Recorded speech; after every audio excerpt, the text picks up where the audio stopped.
Hello, my name is Debbie Boone, and I want to welcome you to my podcast, The Bend, where we explore how successful people navigated the path and emerged in a better place when life threw them an unexpected twist. It's inspired by one of my favorite sayings: the bend in the road is not the end of the road unless you fail to make the curve. These conversations will hopefully help you and inspire you to embrace your personal bend and to flourish. I hope you enjoy it, and if you need help with your own personal navigation and you're in veterinary medicine, please feel free to reach out to me at Debbie Boone to Manage Vets Consulting. Enjoy the bend and be inspired by our wonderful guest. Welcome.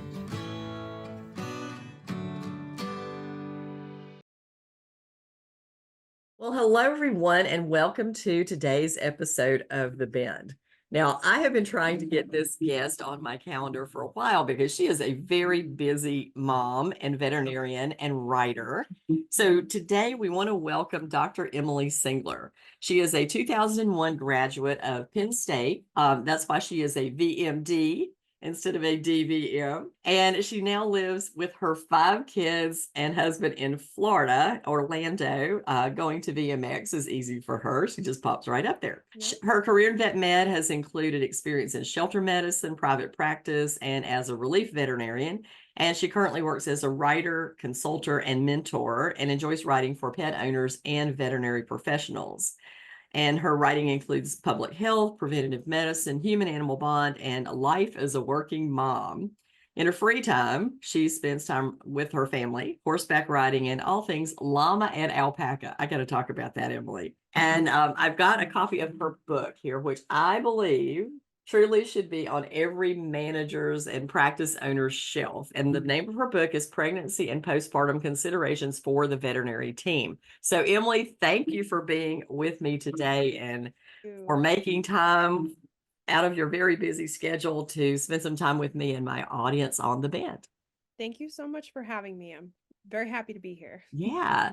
Well, I always like to ask the origin question. And for veterinarians, it's usually the same as I always wanted to be a vet since I was a kid. Were you one of those? Yes, my origin story is very much fits that mold. Just like always knew, was always like dragging my family to all the petting zoos and I can relate to that. Absolutely. Yeah, my grandparents had a farm, and I would go to the farm in the summer when school was out because they had cows, pigs, horses, chickens. And I wouldn't come home. My mother would come and get me to bring me back home, and I'd like cry and want to stay. My grandparents said, leave her another week, and I'd stay another week. So yeah, and they always tried to sneak out and be quiet at like 6 o'clock in the morning when they went to milk the cows. And I was laying there just waiting because I wanted to go to the barn. So I'm an animal person from way back too. Yes, that was definitely me. I was like rescuing the baby birds with the broken, things I had no business doing because I had no idea what I was doing, but I meant well. That's right. Exactly right. Yes. It never stopped us from trying to figure out how to help or how to be helpful or to have critters in our lives. That's the truth. So obviously went to vet school. Any curveballs along the way? Yeah, I mean, I got married while I was still in vet school, and then found out like 3 months after I graduated. So I had just started my first job. I had just moved to Florida and started my life as a professional, as a real adult. And then I found out I was pregnant. So it was definitely like part of my life plan, but let's just say I hadn't really formulated the plan yet. Like I hadn't like gotten into the details. So I was happy, but at the same time, just, a little bit terrified, a little bit of what do I do now? And how do I make this all work? And I just moved away from my family and, all of those things. Yeah. That was a huge curveball. And then seeing how I would feel once I had a child and how that changed how I felt about working. Mm-hmm. So tell me about your first job, because, a lot of times, especially I mean, I've been doing this almost 40 years and I've interviewed a lot of veterinarians and hired a lot of veterinarians. And so many times that first job is never what you thought it was going to be. And I feel like a lot of veterinarians, in fact, I think there's a data point, like 75% of new veterinarians quit their job, their first job, and find another job because they don't, they don't know what to ask, right? They don't know what to look for in that first job. But tell me about your first job. Was that, you know, I mean, here you are 3 months in and pregnant. Did they Yeah. support you? So they did. So when I went through quite a just kind of a transition or an evolution or whatever you want to call it, even from when I started vet school to when I ended it. Because when I started vet school, I wanted to be a zoo vet. Hmm. Um, and even from the time I interviewed, I was being given all these messages from other veterinarians and vet students like, oh, well, you'll never get one of those jobs. Um, and so by the end of vet school, I had pretty much settled on, small animal. Um, and but I really wanted to kind of make a difference in terms of public health and just kind of helping those who maybe didn't have the resources to pay for veterinary care. So I went into shelter medicine Mm. at first. That was my first job working for the SPCA here in Orlando. So that was what brought me to Florida. As Okay. I applied for the job, they flew me down. I loved it. They offered me the job on the spot. And I thought, wow, it's so much sunnier down here than in Pennsylvania, and the people are so nice, and there's palm trees, and this is great. So we moved down here, and I mean, I had no idea what to expect. There was no like formal mentoring, but everybody, all the other veterinarians I worked with were very supportive. So I got thrown into, spay neuter every day. I did spay neuter every morning, and then I saw appointments in the afternoon. Um, and I only ended up staying at that job for a little over a year. But it wasn't so much the job that kind of turned me away. It was just a really long commute with traffic and like having a child at home that it was just adding too much Mhm. stress to my plate. So I think all things considered, I had a pretty good start in terms of the job itself. I at when I found out I was pregnant, my one of my first thoughts was, are they gonna are they gonna fire me? I don't know why, but at the time that was a very real concern that I had was, are they gonna fire me because I got pregnant so quickly after starting the job and I'm going to have to leave when I have my baby. Mhm. I'm going to not going to be able to work. Like how does that even work? And I will say it would have been great to have someone, where I could have gone to and asked those questions. But I didn't. I didn't feel comfortable asking or sharing that with anybody. So I just kind of kept everything to myself, which was not a very healthy strategy in hindsight. But when I finally did, reveal that I was pregnant, I got lots of support, Mhm. and um, there was no discrimination, there was no backlash there, and everyone, I don't think anybody really knew what to do, but everyone tried to do what they could think of, Right. to Yeah. help me. Yeah. So I think all things considered, I was very lucky Mhm. Yeah. um, with my first job out of Yeah. school. I think that's interesting that you said, I thought they might fire me. Yeah. Of course, is illegal. Let me put that out there to the world. You cannot fire pregnant people. It's discriminatory unless they're not performing their job right. It's job Yeah. performance. It doesn't have anything to do with the status. But I But will say, researching my book, I talked with a lot of veterinary professionals who are moms, and I was definitely not alone in feeling that way. yeah. Oh, And there were plenty of people who had way more of a reason to fear that yeah. Mhm. than I did. Yeah.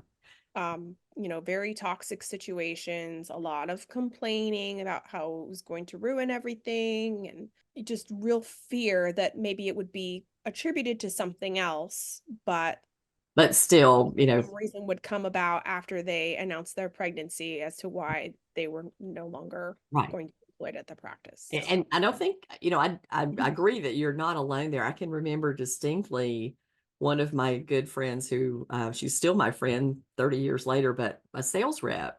and she had just changed jobs and found out that she was pregnant. And she said, I'm not going to tell them yet because I want to get, I mean, this was like weeks into her job.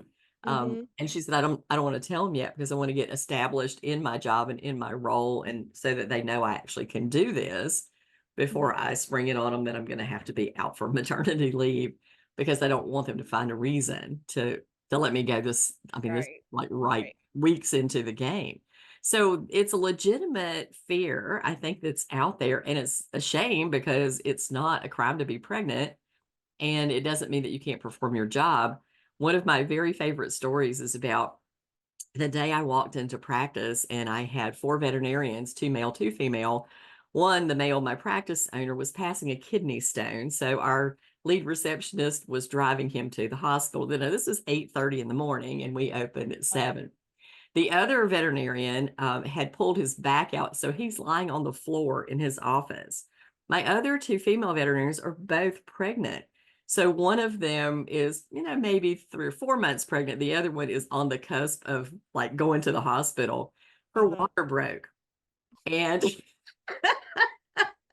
Oh my goodness. yes, her water broke. And so she gets to go to the hospital, have a baby, and it leaves me one veterinarian for a 4 doctor practice.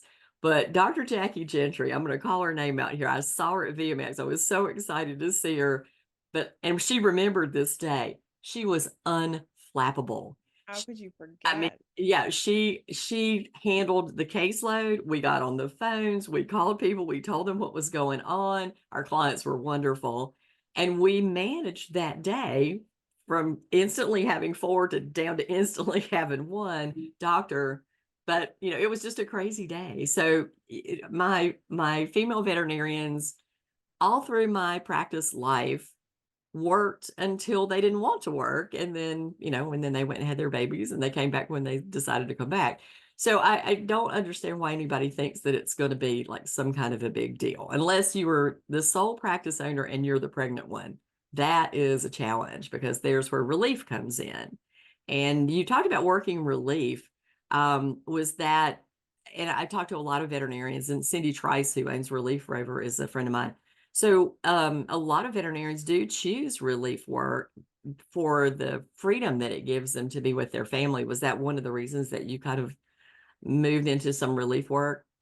Yes, definitely. Mhm. Um, I mean, there are trade-offs certainly because there can be less consistency and less certainty and benefits and all that kind of stuff depending on how you do your relief work. But yes, I wanted to have control over my own schedule. I wanted to not have to ask to, plan things around my kids' schedule. I wanted to make a decision to not work Saturdays, which I had never had the ability to do.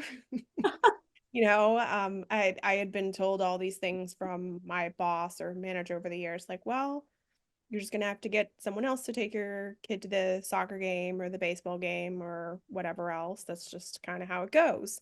And for a long time, I, just kind of accepted that and understood that. And I understand, like, we need to be there for our clients and our patients, but I was at the point where I just needed to make that change. Mhm. So, and I wanted to see, I had been in the same practice for almost 15 years. Mhm. Um, so I just wanted to see what things were like somewhere else. There were some other management reasons why I felt the need to kind of make a change. But yes, the flexibility, the freedom, the control was a huge one. Mhm. And I was grateful for the relief vets who covered my maternity leaves, and I got to cover another veterinarian's maternity leave. So, it was kind of nice to being a part of that from that standpoint as Yeah, well. yeah. Was that a little scary? I mean, there is security in job. Oh, it was so scary. At the very beginning, I was like, "Oh, I made a mistake. I made a mistake." Like I had the text that I loved and I knew what to expect and I had my clients and now like I don't know every place I go into, I don't know what kind of lab work they're going to run. I don't know, if the people are going to be nice to me. I don't know how many walk-ins they're going to throw on me. Yeah, so I did realize at one point I'm like, I'm the kind of person that likes to have that predictability and like So it's one of the trade-offs. Sure. And ultimately, I found, the practices that I really liked working with, and they Mhm, liked working with me. And mhm. I ended up being kind of a repeat offender at a lot of Right, those. I would just kind right. of keep going back to the same practices Yes. whenever they needed me. Yes, I've had the conversation often with some of my practice owners. And, well, we have a relief vet that comes like every Tuesday and Thursday. And I went, for how long? And she said, well, forever. And I went, that's not really relief. That's a job because the IRS is going to look at you and go, "Mm, no, she's like on a permanent schedule." But a lot of veterinarians do it, and a lot of relief Yeah, veterinarians do yeah, it. they And there do. is that consistency, but also that freedom that's still in there. Goes, you know what? I can't do that. We're going to have to find somebody else for that. So think about, I like to talk about decision making in this episode because it really is about, how do people make decisions to make a big life change and changing from being, having a steady income and basically relief vet is being an entrepreneur. You are rowing your own boat, you are managing your own taxes, it's basically you own your business. Kind of lead us through the decision making process that you had through that. Yeah, I mean, I will say that I did it more kind of in baby steps. I spent a couple of years I spent a couple of years in practice before I actually took the plunge, just thinking and kind of ruminating on it Mhm, and not really sure of what I wanted to do, except that I knew that I wanted to write my book. mhm, That part was clear to me, that I knew I wanted to do it. And the other part that kept coming up to me is that I wanted to either be home more or just somehow be more available to my family, to my children, because I mean, I was lucky that I lived in I worked at a practice where I was close to home, I was close to where my kids were. I had built up a lot of trust with everyone I worked with. So if one day, or if I told them ahead of time, hey, my kid has a spelling bee next Tuesday at like 10:30, like I need to block off my schedule and I need to go, I need to be there in the audience for the spelling bee and my kid needs to see me there. That's important to me, and mhm, then I'll come back. mhm. And usually the answer was, okay, great, we'll make that work. Sure. So I had that, but I still felt like, I wanted to be more present. I wanted to be able to make more of those decisions around being there for them when they needed me. Um, and so I I went through like a hybrid coaching course for veterinary professionals who were thinking about making a change. And so that was very helpful to me because we explored our strengths, our values. I had never really thought about like what are my values, like Right. what is Yeah. really important to me. And going through that, family kept coming up, writing kept coming up, animal human interactions kept coming up, and I didn't really know at first kind of what to do with that information. So it was just kind of this progression over time. And, eventually I made the decision to just step away and try relief. And, with the understanding that I didn't know where I wanted to end up permanently, or if that was kind of the last stop on the road, but I knew it was time to make some kind of Mhm. change. So I stepped away. I was still terrified to do it. And I actually worked for indie vets, so I didn't have to become kind of my own boss Um, right from the beginning. So I was still kind of like an employee. So I still had benefits. I still had someone else doing the taxes and that kind of thing. So that's why I say I kind of did baby steps. I kind of stepped away a little bit at a time. But I did start doing my own um, freelance writing, and so that part of it was more of the entrepreneur mhm. side, where I had to learn about starting my own LLC and Yeah. creating my own invoices and paying, estimated quarterly tax Right. payments and all that kind of stuff. So I sort of worked on that little bits at a time, and then I also wrote my book while I was doing all of that. So Mm, just kind of having the flexibility to I kind of said, I'm going to just make my life as sort of free of as many obstacles as I can so that I can focus on my kids and I can focus on writing this book mhm. and then kind of see from there what comes of it. Yeah. Now, Um, you started a Facebook page for veterinary writers, is that right? yeah. Yeah. Tell us a Yeah. little bit about that because I just discovered that. So I wanted to, Yeah. yeah. I looked at a lot of different options when I ended up doing relief, and writing was one of them. I did look at, kind of how can I use the skills that I have to maybe make a career out of this. And so I started exploring just kind of medical writing in general, and trying to learn more about that. And it's really not as well defined in the veterinary field as it is kind of on the human side. Mhm. And there are plenty of veterinary professionals who work on the human side, and we're very well qualified to do that. But as I started spending more time just on social media talking about what I was doing and meeting other people, I realized that there were so many other people out there kind of writing books, writing articles, doing medical writing. And I just kind of selfishly wanted to know who they were and what they were doing. Discovered the reason behind the bend now. I just want to Um, people. and I was like, I just want to meet them and like hear their stories and see what they're doing, and maybe we can help each other. And so just kind of on a whim one day, I'm like, I'm just going to create this group and maybe like 10 people will join it, and we'll just kind of go from there. And I haven't looked recently, but I think it's over 300 Oh, members right awesome. now. Yeah. And it's not something I'm super active in all the time, but it's there for whoever wants to use it. People will pop on and be like, "Hey, look, I wrote a book," and kind of share it, or I wrote this article, or we'll cheer someone else on, or someone will come on and ask a question like, "How did you break into this field?" And then a bunch of other people will will kind of Mhm. respond and be like, "Well, what kind of writing are you looking at doing? Here's how I did it." Um, some of us are taking this essential skills course through the American Medical Writers Association. And so we formed a little kind of side chat group to kind of touch base and be like, hey, how far have you gotten? Have you taken the quiz yet? Like, Encourage each other to it's get through. Yeah. it's a lot of like, no, we haven't done anything more yet, but um still like a little bit of moral support. Mhm. Um, we Well, kind of that's encourage each really interesting. other's I mean, stories. I think people don't understand, and I do a lot of writing, obviously, like you do, but people don't understand it's very solitary.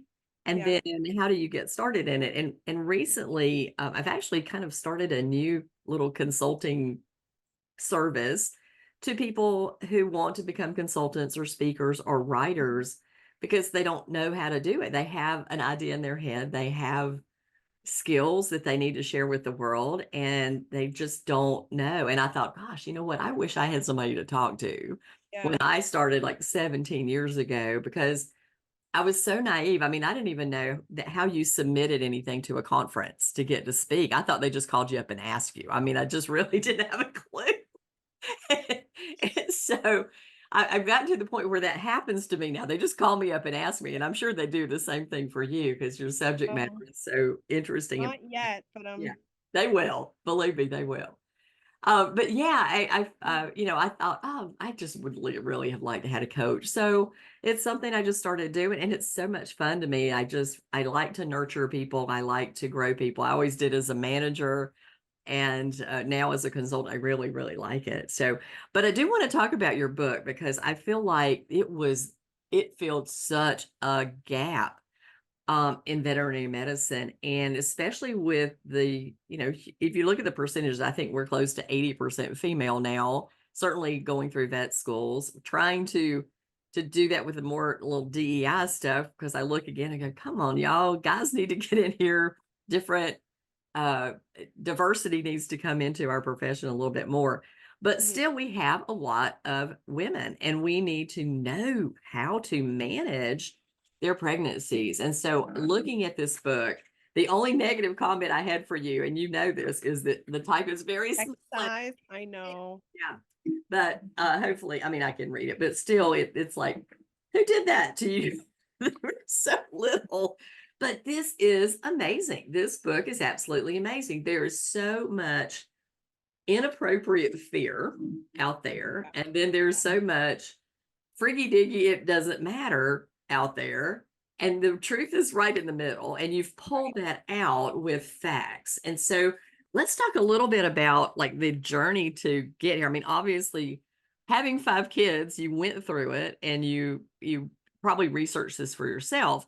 But tell me, a little bit about like how you came up with the idea, how you did the research, because this has a lot of human medicine research in it. And that's why I like it so much. It is not just, here's what I think you ought to do. It is, here's the facts about what we know. And then there's some stuff we just don't know. And you found that Yeah. too.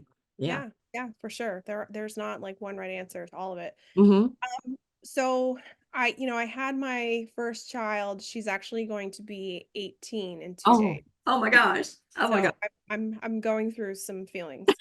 Um, but anyway, so just to say that this is, a journey I've been on for a while now. But when I was pregnant for the first time, as I mentioned previously, my workplace was supportive, but there was little guidance. So, and I tell these stories in the book. I wanted to tell some stories, not to make it like the Emily Singler pregnancy and veterinary medicine book, but like I feel like it adds some humanity to it. So, during my first pregnancy, before I had told anyone, because I was very private, I was very like protective of it. Um, my technicians took an x-ray exposure of a patient while I was standing like right next to the table, like completely ungowned, because I was planning on leaving the Mm-hmm. room. I was just helping position the patient. And I was standing right there and they took the exposure. And so I remember panicking in that moment. I got bitten by a cat, admittedly doing something I shouldn't have been doing by myself. During my pregnancy, I got stuck in the abdomen with a needle that had was supposed to be going into a cat that had a Whoa. rabies vaccine. Oh my Like gosh. all these things happened during my first pregnancy. And every time I thought, is that going to be a problem? And, and I remember I called my OB when I got bitten by the cat and ended up on the phone with her assistant or nurse or whoever it was. And she said, the doctor can't stop laughing. And then she came back and she said she wants to know which antibiotic you think you should take. Oh no. So there was a lot of like, not really sure, Yeah. with like the answers that I got. And that just like didn't sit well with me. I mean, Mm-hmm. everything ended up being fine, Mm-hmm. but it just didn't sit well with me. Mm-hmm. And just throughout all of my pregnancies. And so I've been pregnant 5 times. I have 4 living children. My third pregnancy ended in miscarriage. But throughout my pregnancies, my youngest child is 3. So I've been kind of having kids off and on throughout my career. I would repeatedly ask these questions, even though nothing had happened to me, even after all these experiences. What's okay, what's safe, what's not. So it was the whole workplace hazard was a huge like question mark in my mind that the human healthcare providers couldn't answer. The Mm-hmm. people I was working with didn't know. Everyone was just like doing the best they could and making stuff Mm-hmm. up as they went along. I mean, there's, Mm-hmm. there's some information that was kind of readily available out there, but it was, most of it you had to really kind of dig for, or you'd get like different answers depending on where you looked. And so again, selfishly, I wanted the information for myself. And then I remember having a lot of, just uncertainty around what is okay for me to ask for in terms of parental leave, in terms of pumping, like not knowing what my rights were, not feeling sort of supported and advocating for myself. I experienced significant postpartum depression and anxiety with the birth of my last two kids, and that was very isolating. And I think a lot of it does come down to trying to pull people out of isolation, trying to say like, hey, you're going through this, like this happens. Not to say like just shut up and deal with it, like you just have to power through, but saying this can happen. Here is how you help prevent, reduce, mitigate. Here's how you get help. Here is where you should be justified in your feelings. Here's where you're not alone. And my hope is that not only the person going through it will want to look at this kind of stuff, but their partners, their coworkers, their Mm-hmm. employers, their managers Mm-hmm. can all say like, oh, I've never had a pregnant vet tech before, and now I have one. What do I need to What do? do I need to do? Instead of just being, like flying by the seat of your pants, Right. um, getting some concrete Mm-hmm. information. And it became clear to me very quickly. I couldn't just tell my own stories. I couldn't just say what I thought was best. I needed the facts to back it up. And it just wasn't there in the veterinary space for the most part, because that, it's kind of this weird crossover where it's like we don't take care of people. So it's not our job to know about human health. Right. And human healthcare practitioners have little understanding of what we do on a day-to-day basis in veterinary medicine. I remember telling my OB that we had to restrain patients to take x-rays. And he was like, oh, because they just don't even think about No.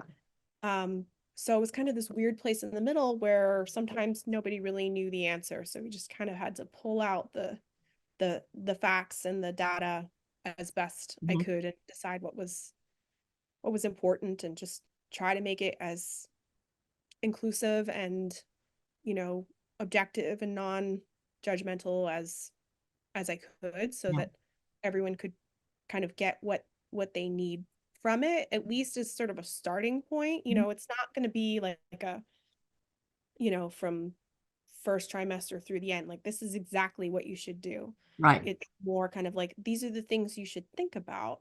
And then you can decide how you want to address it. And maybe this will help inform a discussion with your employer, or maybe this will help inform a discussion with your doctor, or your partner, whatever the case may be, so that you can make an informed decision, just like we try to help our clients do. Just make an informed decision for themselves. I think you made a really excellent point that we sit somewhere in this really no man's land between human health and animal health, because we are subjected to zoonotic diseases on the regular. There's the chance of the same exposures that you would have in human medicine to chemotherapy drugs and to radiation. I mean, I think the first thing we always think about is anesthesia and radiation. There's a lot more out there that we need to pay attention to. And, just, I love that you got stuck by a needle. Honestly, I actually had, my boss's son was over one day, and he was about maybe 13, 14 years old. And he was helping take out the trash. And this is like way back before you had sharps containers. And he got stabbed in the leg with some random needle that had given who knows what to an animal, and had a significant allergic reaction to whatever it was, but just carrying the trash out. So there's just these weird exposures. And I know, as a manager, anytime anybody on my team got bitten, I sent them right down. There was an urgent care right down the road. And I said, tell them to give you Augmentin, because they want to give penicillin. It won't work for a cat bite. Just tell them to give you Augmentin, because otherwise. And so sure enough, one went down, doctor gave penicillin.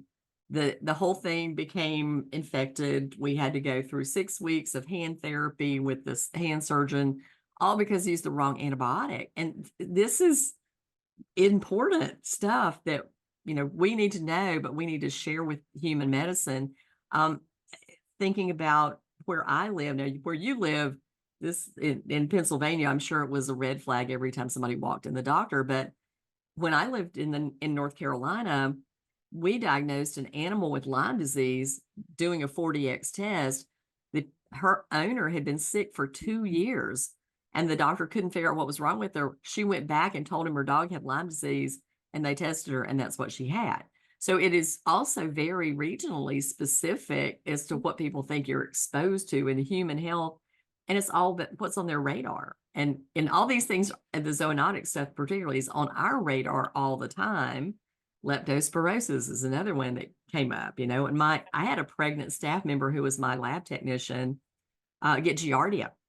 And she could not be treated until after she had her baby. So cyclically, she went through bouts of, horrible diarrhea because of Giardia, and nothing she could do about it. But it was because she did not listen to protocol and insisted on having lunch at her microscope. And that's how she picked it up again, way back in the day. But these kind of things pop up. And then as a manager, I wanted to look after my team, but I didn't have any guidance. And there wasn't anything out there that you could find except, maybe a few guidelines that said, don't stand by the x-ray machine and don't suck in anesthesia, which you shouldn't be doing anyway. So I just was so excited when I got this book, and we swapped books, and I was so excited when I got this book, and I went, this is like the rule book. This is finally something that's logical that I could look up and go, what should I be doing as the manager to help my team? And if these questions come up, I got somewhere to at least start to look, and then, we can take it from there. But in multitudes of chats, in technician and receptionist meetings and stuff, I went, you need to read this book. And I would type in the name of it and they go, oh, thanks.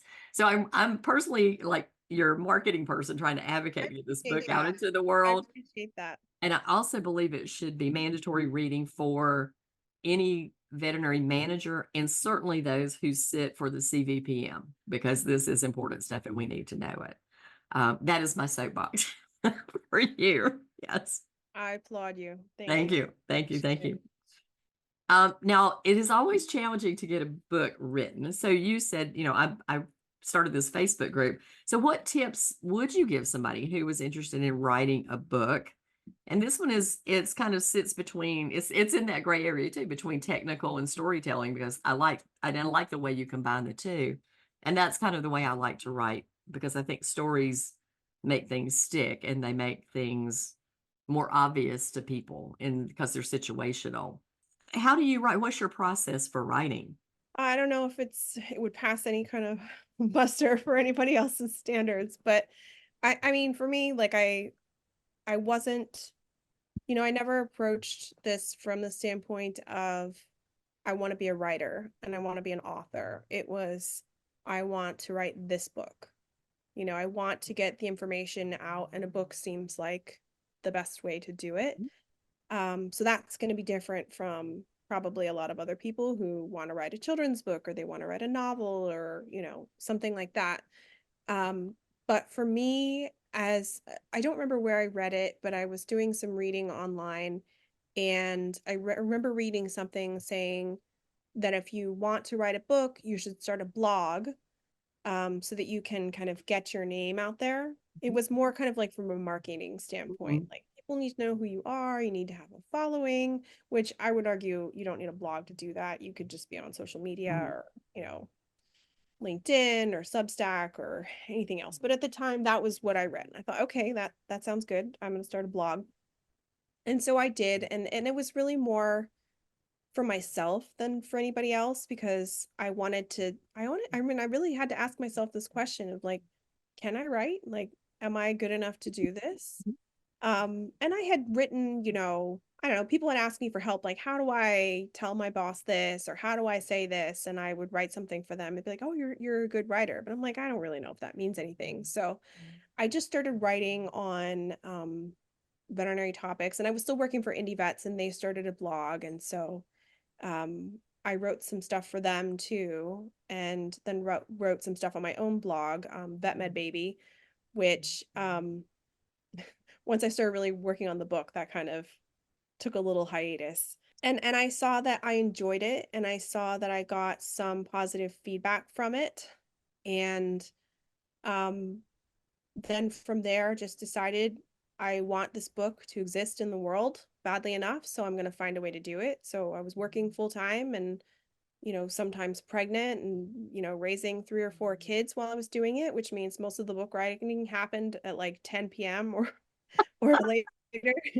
There were some periods, depending on where I was working, where I like gave myself a book writing day, but it always seemed to get encroached upon by everything else, doctor's appointments, like Yep. kid stuff, Good my activities. stuff, other things.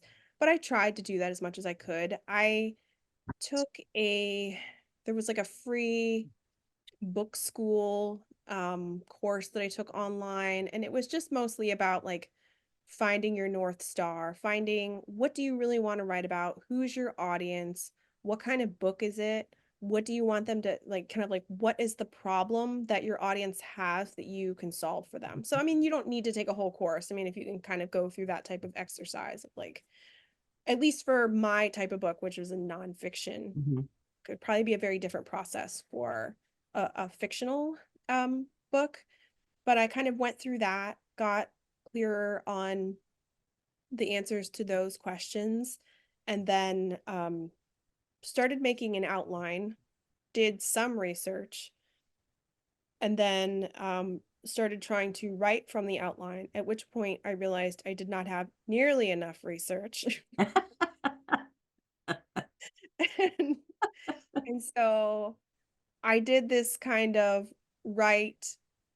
see that I needed more research, see that I needed more research kind of thing, which I'm not going to say I like recommend to anybody else, but that was kind of how it happened. And then I got to the point where I realized I wanted to apply to a traditional publisher.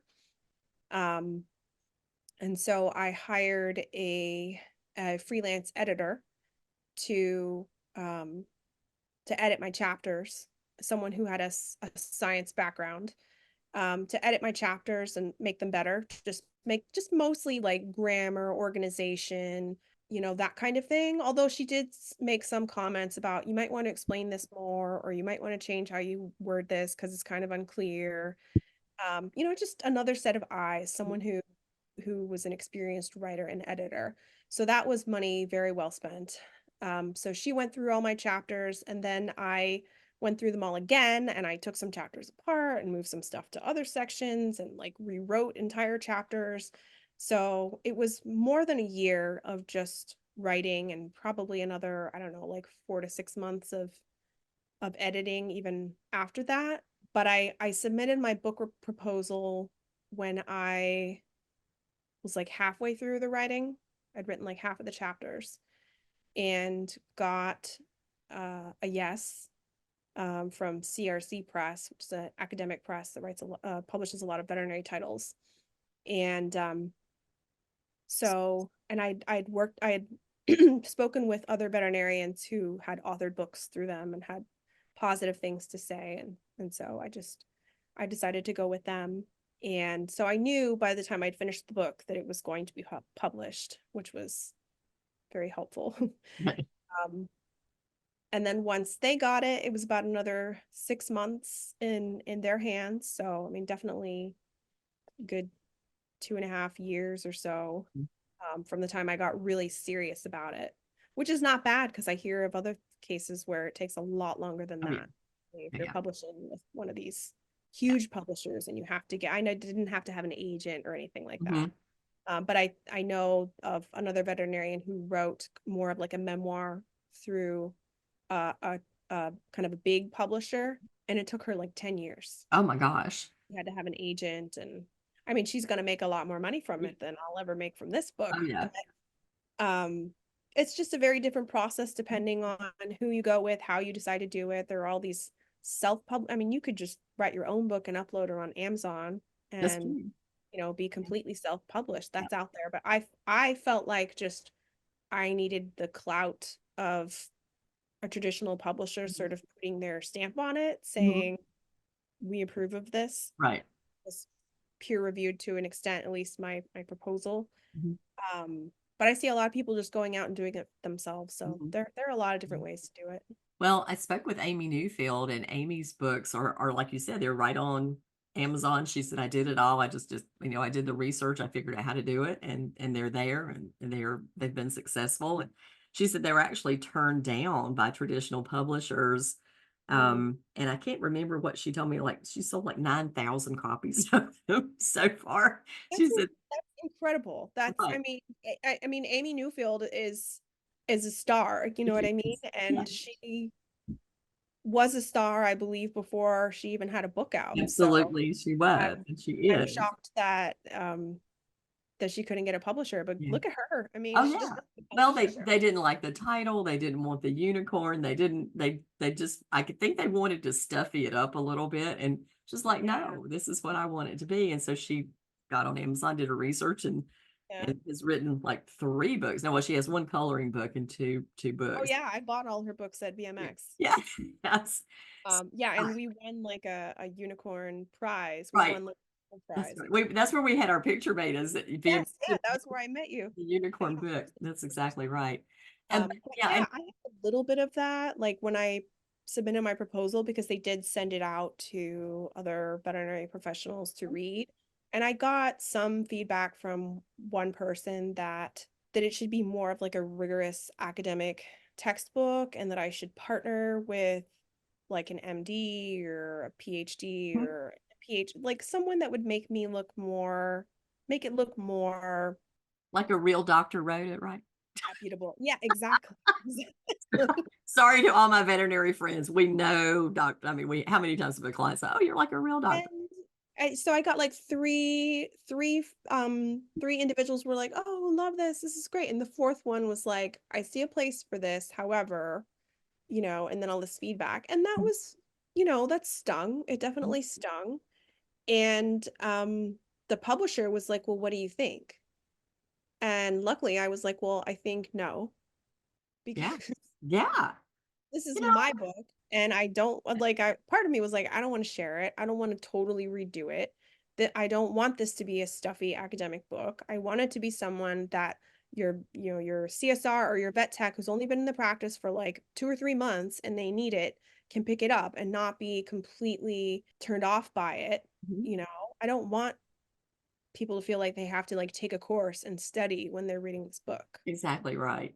I I think wanted it to be I approachable. think you hit a sweet spot with it because you're exactly right. If I wanted an academic, I can go and research it. I can pull it off the shelf. There's, it's out there if I want to find it. We can Google anything, right? Thankfully, my publisher was like, "Great, works for us." And I said, "Probably that other book should exist at some Mm, point, and maybe I'll be part of it." And they said, yeah, "Well, here whenever you want to write it." yeah.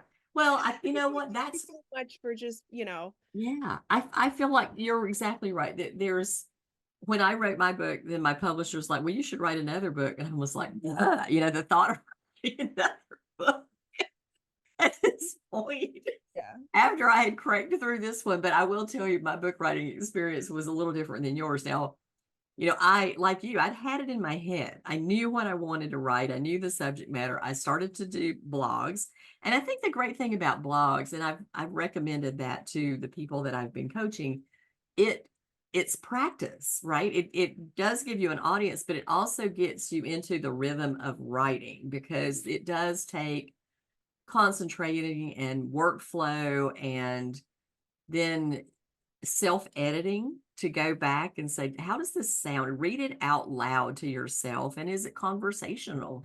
Does it sound like something that you would enjoy reading if you didn't write it? And then that's the perfect tone for a blog. Um, so I really appreciate the fact that you didn't listen to the one who wanted it to be in medicalese Yeah. because Yeah. my entire training for all veterinary teams is stop talking in medicalese except to each other because their clients don't understand it. I think But the other thing about just like writing for yourself is sometimes you start it and you're like, "You know what? I don't really like this topic as much as I thought I would, or I don't have as much to say about it, or I think what I really want to talk about is this." And sometimes you need that just to kind of be like, okay, maybe the book I thought I was going to write actually needs to be this, mhm, like needs to be a little bit different. And you have all this kind of like self-discovery. yeah, yeah. And So, I think that's in blogging too. It was like, I thought I wanted to write about this, and maybe I can write 2 pages about it, or a page and a half about it, or 2 paragraphs about it, and get it out of my system. But there's not a book in it because right. you've really got to take people on a journey in a book and have enough. First of all, I think it's got to be readable, and I feel like your book is readable and sensible for what you're talking about. But I had to write mine in 3 months. So, I know. But fortunately, I had it in my head. I had been blogging. So some of the chapters pulled into some of the blogs and they got expanded. But I Mhm. didn't really realize like the publishing. We set a deadline for having a book launch at AVMA last year in 2023. And I thought, oh, that's 6 months, plenty of time. I was naive. I didn't know. Oh my gosh. And then they said, well, you've got to have this done, the manuscript done in 3 months, because then there's the editing, and then you've got to pick the book covers, and then there's the legal part of it. And I went, oh. Upsetting. So I Yeah. hyperventilated a little bit, but then I went on and I got it done.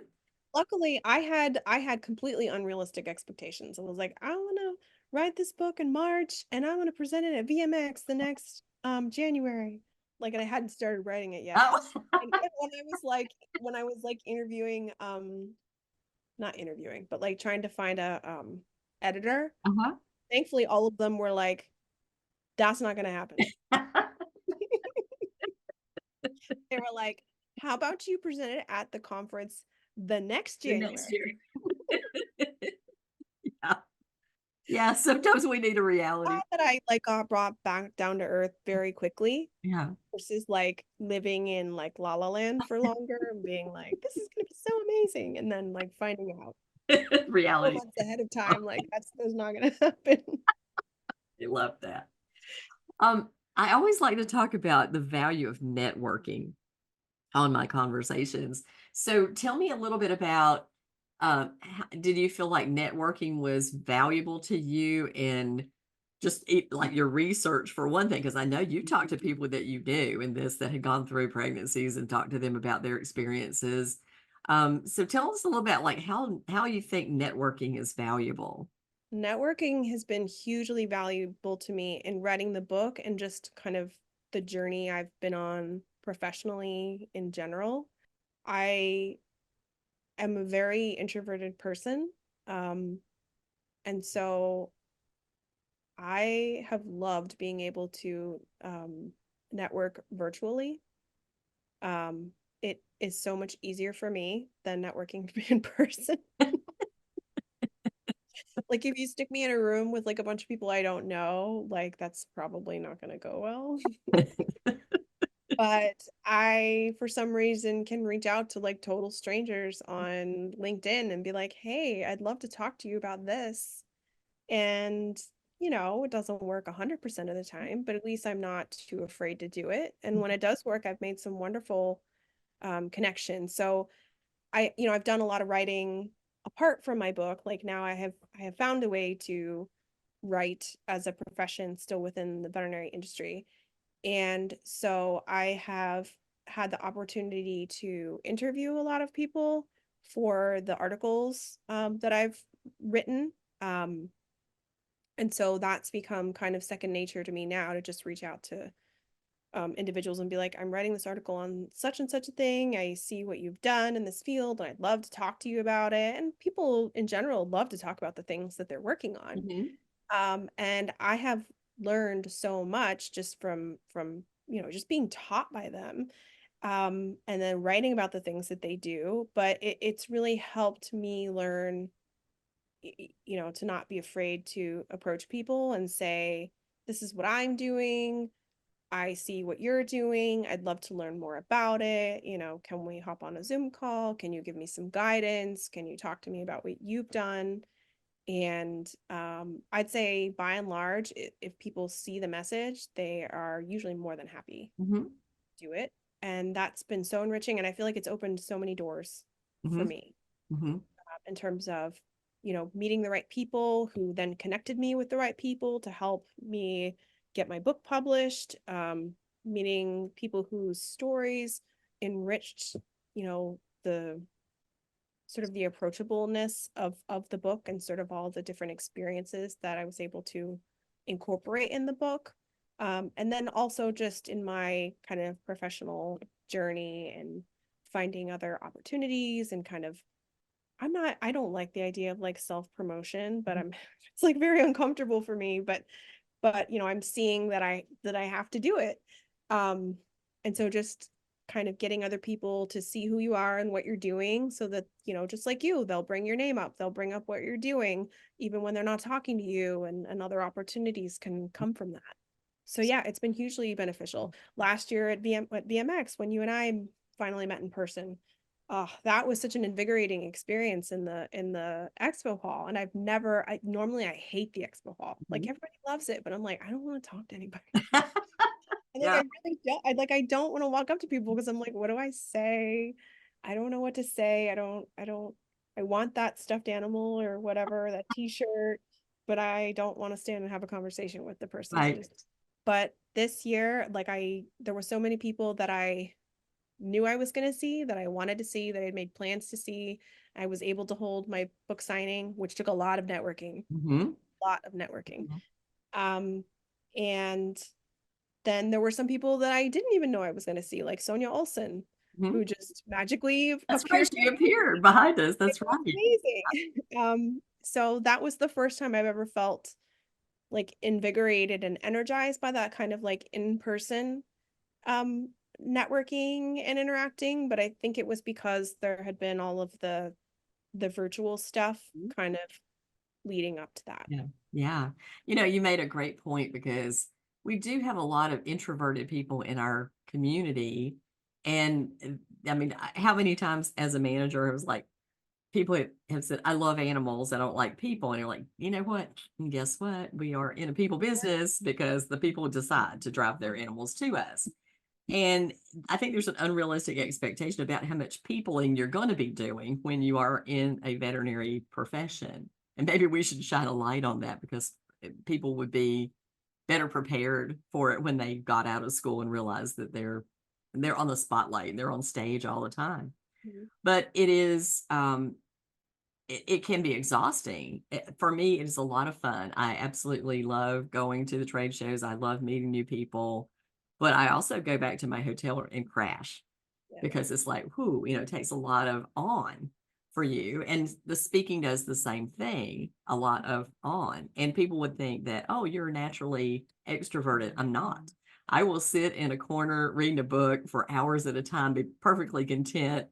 And that's, a great part of my nature, but I do enjoy people. And like you, I am fascinated with like what they do and how they got there and all the neat things that I've learned from talking to people. And I feel like if you do kind of make that little bit of effort, and it's surprising the people you often think, oh my gosh, they would never talk to me. They're like the executive of such and such and so and so. They'll never talk to me. Yes, they will. Yes, they will, because chances are good they enjoy learning about people just like we do. They got to their position because of networking and talking to people. And at certain points in your career, you like to lift others up if you are a true leader. And so Mhm. you're willing to do that and say, here, let me hear, I always think, especially for women, that when we get to a level, we ought to be reaching that hand down and pulling some others up with us. And I Sure. really do try to do that. Well, Emily, I've taken almost more of your time than I promised, and I know you have another meeting to go to. So thank you so much for this time, and thank you, thank you, thank you for this book. I am going to continue to push the powers that be to get this as mandatory reading for, very specific things. I think that we could incorporate it into veterinary school. We could incorporate it into the technician programs, absolutely into the management programs, because we need to know what to do to keep our people safe. And as a manager, that was my job, is to look after my people and then look after the business, because the people look after your business for you if you take care of them. So thank you for giving us truly a gift. I'm in love with this book, and I've never had a child in my life, but thank you, thank you for this book, because I've managed a lot of pregnant people. And so thank you.